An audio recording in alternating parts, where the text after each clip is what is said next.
This is the video solution to the impulse from a graph example problem. So here's the problem. A 250 kilogram motorcycle and rider is moving at 15 meters per second when she slows down by applying the force according to the diagram above. What is the motorcyclist's final velocity after applying this force for 15 seconds? So if you look at the graph, you can see the force is not constant. You can also see it's negative. It's below the axis.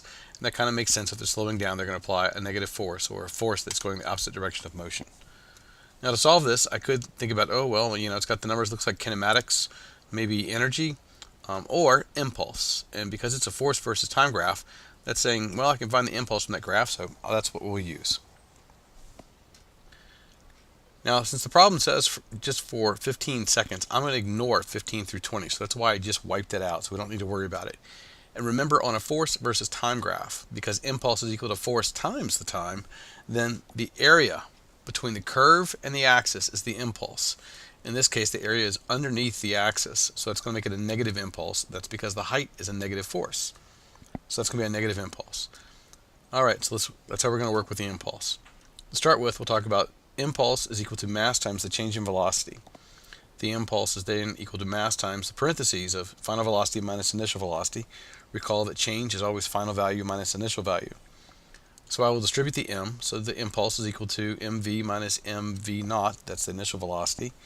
And if I rearrange this equation, I can get that the momentum, mv, is equal to the impulse plus the initial momentum, which is mv naught. Now I'll solve this for v all by itself by dividing both sides by the mass. And then what I'll do is I'll separate out the mass, so it becomes mass divided by impulse plus mass times v naught divided by mass. And on the second term, you can see the masses divide out to leave v naught all by itself. Okay, now a little bit of tweaking here. Remember that we're calculating the impulse from the area of the graph. So just to remind me of that, I'm going to write it here. Not as impulse, but as area divided by mass plus the initial velocity. And the area is the area between the curve and the axis. Now you can use a rectangle and a triangle, or if you look at it, it's kind of it's a trapezoid. So I'm going to use the area for the formula for a trapezoid. 1/2 the sum of the bases times the height. So it's 1/2 15 seconds plus 10 seconds as the two bases times the height, which is negative 200 because it's going below the axis. That's why it's negative, so it's a negative force.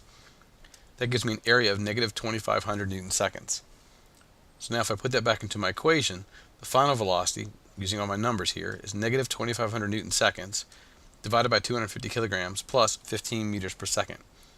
That means my final velocity is negative 10 plus 15, which is 5 meters per second.